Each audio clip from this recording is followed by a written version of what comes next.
Bienvenue voyageurs dans la caravane de la Gitane sans filtre. Je suis ravie de vous retrouver pour votre tirage du mois de décembre, le dernier tirage de l'année. Alors comment bouclez-vous cette année 2024 qui a été une année d'épuration de nos anciens systèmes pour pouvoir faire place nette pour une grande année 2025. Nous allons voir dans ce tirage quelle énergie principale agit en vous avec une arcane du tarot de Marseille, une arcane majeure. Nous irons voir ensuite votre état d'esprit, votre situation affective, votre vie matérielle et où en est votre motivation pour cette fin d'année. Je vous remercie pour votre présence sur cette chaîne qui a 1 an et demi maintenant. Je vous remercie infiniment pour votre fidélité, votre soutien. Et comme nous approchons les 10 000 abonnés, eh bien je vous annonce d'emblée qu'il y aura un grand concours pour fêter ça, où 10 d'entre vous pourront gagner une consultation en tarologie ou astrologie avec moi. Donc abonnez-vous et surtout activez la cloche pour en être averti. J'ai posté dans la barre de description toutes les infos si vous souhaitez prendre rendez-vous avec moi ou vous inscrire à la newsletter. Sachez que vous pouvez aussi me retrouver sur Instagram pour des tirages hebdomadaires. Voilà, je vous ai tout dit, c'est parti pour votre tirage. Alors, comment bouclez-vous cette année, chers amis de la Vierge? Ok, alors l'arcane de la Lune nous parle de nos émotions. Évidemment, peut-être que 2024 a été une année pour faire un travail sur vos racines émotionnelles, sur votre sécurité émotionnelle, peut-être en lien avec le passé, l'enfance, la famille, la mère.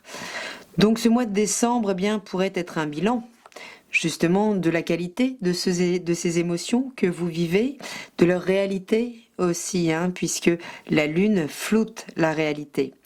Donc comment vivez-vous vos émotions? Quel travail de purification peut-être avez-vous fait pendant toute cette année 2024 sur vos racines émotionnelles pour trouver plus de stabilité et d'autonomie émotionnelle? C'est une arcane qui vous invite à prendre soin de vos émotions, à être à l'écoute de votre hypersensibilité qui pourrait être particulièrement à fleur de peau pendant ce mois. Votre état d'esprit en début de mois, chers amis vierges, il est au rapport de force, on a une arcane majeure. Donc vous pourriez être dans des situations, vivre des événements qui vous demandent de garder beaucoup de contenance énergétique, beaucoup de contenance émotionnelle. Peut-être devez-vous dompter vos pulsions en ce début de mois, tellement la situation est tendue. D'accord? Ne blâmez ni l'autre ni l'événement. Centrez-vous pour que ces désirs et à nouveau droit de vie, que les choses se lissent en termes de rapport de force, peut-être, évidemment, mais que votre force soit justement employée à quelque chose de beaucoup plus constructif plutôt que de la protection, puisque la Lune nous parle également de protection, de protéger son cocon, son univers affectif. Et en fin de mois, puisqu'on est dans des rapports de force en début de mois, eh bien la roue tourne, littéralement, les événements peuvent vraiment s'accélérer en fin de mois, donc en fonction de la nature de ces rapports de force, du terrain, que ce soit dans une relation engageante, qu'elle soit professionnelle, personnelle, ou dans des événements liés avec des événements plus passagers. En tout cas, quelle que soit cette cristallisation là, en tension, en opposition, en rapport de force, eh bien la roue tourne à la fin du mois. Donc comme pour vous permettre peut-être de vous propulser en dehors de ce qui vous cause toutes ces tensions début décembre. En tout cas, il faudra suivre le rythme. Voilà, ce qui est toujours demandé avec la roue de fortune, c'est de suivre le rythme dans son changement, dans ses chamboulements. Émotionnellement, alors est-ce que c'est vous qui gardez vos émotions pour vous? Ce roi de coupe, il est dans la maîtrise de ses émotions, lui, justement. Donc, est-ce qu'effectivement c'est ce qui vous est demandé? On retrouve exactement ici l'énergie de la force, qui nous parle de ces rapports de force. Ou est-ce que c'est une personne que vous avez en face de vous, un partenaire, peut-être signe d'eau, que ce soit donc Cancer, Scorpion ou Poisson, et qui finalement, ne vous laisse pas beaucoup de partager ses émotions. Il y a l'idée vraiment de peut-être garder les choses pour soi aussi. Donc, est-ce que vous gardez sur vous ce qui vous pèse sur le cœur littéralement face à un partenaire éventuel? Est-ce que c'est lui qui est un petit peu chiche de ses émotions?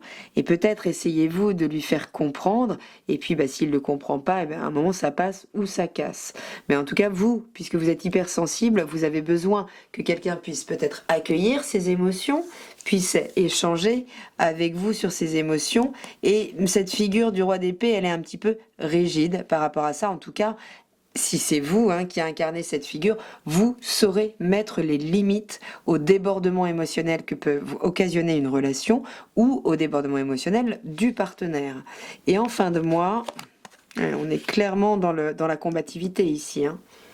Donc il peut vraiment y avoir des conflits sur le terrain émotionnel. Alors ça peut être des conflits intérieurs, je le disais, en lien avec le passé, avec l'enfance, avec la mère, avec les structures émotionnelles avec lesquelles on se met en conflit. Ça peut être un conflit intérieur en lien avec ses émotions, puisqu'on les contrôle tellement qu'on a des difficultés à les exprimer et à les rendre plus fluides. En tout cas, si ces émotions posent problème, il s'agit de ne pas leur faire la guerre à elles. Alors, il s'agit de faire la guerre à personne, mais ce 5 est quand même nécessaire pour sortir d'une forme d'inertie dans une relation ou dans un événement en lien avec vos émotions. Donc, savoir mener des combats, ça c'est sûr, pour ce qui est juste, pour votre cause noble, mais ne pas entrer dans des rapports de force avec l'autre, ne pas maintenir ce rapport de force, puisqu'à un moment c'est une combativité, peut-être face à quelqu'un qui n'est pas à même de vous offrir plus en termes d'émotions. Professionnellement, matériellement, en début de mois, on a ce 4 pour le coup de bâton ici qui nous parle d'une vraie stabilité, que ce soit professionnel ou que ce soit même d'ordre énergétique, en termes de force physique. Là, on est ancré dans le sol, on est en contact avec ces forces physiques, on ne surestime pas, on ne sous-estime pas les choses, et on est vraiment ancré, on est en contact avec la réalité des choses. Si on doit gérer cette dimension matérielle ou professionnelle, on passe pour quelqu'un de fiable et de solide. Et en fin de mois, on a un deuxième 5 ici. Ce 5 de coupe, il nous parle de regret. Donc c'est là, si ça a été trop vite dans le conflit, si vraiment on a alimenté des choses où on a tourné les talons très vite, on pourrait être dans le regret. Donc vigilance à ne pas aller trop vite, et surtout si vous prenez des décisions nécessaires parce que vous ne pourrez pas aller plus loin, parce que vous êtes enfermé dans une situation peut-être émotionnelle avec quelqu'un, n'ayez pas de regret. Bouclez les choses pour vous ouvrir à un nouveau cycle. Mais c'est un fin de mois où émotionnellement, alors surtout si vous travaillez, alors si vous avez une relation émotionnelle avec quelqu'un avec qui il y a un engagement professionnel, ça pourrait être un petit peu difficile en fin de mois. Mais tout ça est là pour vous permettre d'assainir vos émotions et vos liens, ce que vous entretenez avec vos émotions, ce que vous êtes en droit de désirer aussi, vos besoins, votre nourriture émotionnelle, qui peut ne pas être du tout satisfaite par le partenaire, surtout s'il retient ses émotions. En termes de désir, justement, de dynamique, qu'est-ce qui vous fait vibrer en début de mois ? C'est de vous éloigner. C'est de vous éloigner d'une situation trop conflictuelle, de vous éloigner d'échanges qui ont pu être particulièrement douloureux. Donc quelle que soit la situation, qu'elle soit professionnelle ou émotionnelle, en tout cas, ce socle est un petit peu mis à mal. D'accord, votre sécurité peut être un petit peu mise à mal, surtout au niveau émotionnel, puisque j'ai l'impression que vous êtes quand même bien ancré dans la réalité. Mais vous avez envie de vous éloigner d'une situation avec laquelle vous entretenez des rapports de force qui ne mènent nulle part. D'accord, c'est subjectivité contre subjectivité. Du coup, il y a le désir de vous éloigner. Et en fin de mois, il peut y avoir une nouvelle rencontre, une nouvelle opportunité avec cette figure. Alors, on peut nous parler d'une personne de signe d'eau concrètement, donc cancer, scorpion ou poisson, qui rentre dans votre vie, là, sans crier gare, pour peut-être venir nourrir de nouvelles émotions. Il y a de la nouveauté qui vient stimuler vos désirs, votre dynamisme en fin de mois, et qui peut vraiment vous apporter de belles opportunités d'être à nouveau touché. C'est-à-dire que, quelle que soit la relation ou les émotions qui vous mettent peut-être un petit peu dans des vibrations plus basses, il y a quelque chose qui vient vraiment réactiver la roue, qui vient remettre du dynamisme, surtout si vous avez pris la décision de vous éloigner d'une situation, et qui là, vient vous faire vibrer à nouveau. Il y a l'idée d'aimer comme si on n'avait jamais souffert. C'est très très beau. Là, je suis ravie, parce que même si c'est un peu compliqué, vraiment voire tendu, en fin de mois, il y a plein d'espoir qui revient. Donc c'est très beau. Quel est le message de l'oracle ? Dis-moi que tu m'aimes. qui nous parle de générosité, de compassion et de bonté.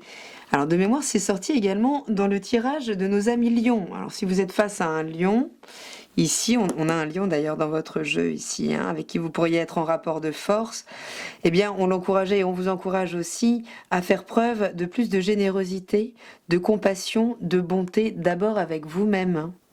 D'abord avec vous-même pour pouvoir vous autoriser peut-être eh bien, à entrevoir plus de nourriture émotionnelle dans votre vie, peut-être à recevoir plus que ce qu'on vous donne jusque-là et qui peut être particulièrement frustrant, qui peut vous enfermer en dehors de votre zone d'épanouissement émotionnel. D'accord? Donc, que ce soit à travers des conflits qui vont vraiment vous amener là à dire stop, même si c'est douloureux, avec ce 5 de coupe, on vous dit n'ayez pas de regrets, surtout n'ayez pas de regrets et soyez en générosité, en compassion avec vous s'il y a eu des difficultés, autorisez-vous à vivre ce que vous méritez de recevoir au niveau émotionnel. Peut-être que 2024 vous a fait prendre conscience de ça, de ce à quoi vous avez droit, versus peut-être ce à quoi, ce que vous vivez, hein, ce que vous recevez de l'autre, qui correspond à ce que vous croyez mériter de recevoir, mais ça c'était avant. Donc plus vous entrerez vraiment en générosité avec vous ce mois-ci, chers amis, plus vous pourrez activer cette roue du changement et laisser une marge, une capacité en fait, hein, de laisser rentrer de la nouveauté au niveau émotionnel qui sera beaucoup plus épanouissante. Ici sont vraiment nos premières amours, hein, c'est vibrer comme si on n'avait jamais vibré. Donc une belle opportunité en fin de mois qui pourrait vraiment accélérer les choses. Ça dépendra de votre capacité à accueillir, d'accord, votre propre besoin émotionnel. Soyez à l'écoute de vos émotions, prenez bien soin de vous, prenez bien soin d'elles. Je vous embrasse, passez de belles fêtes de fin d'année. Je vous dis à très bientôt dans la caravane de la Gitane sans filtre. Salut!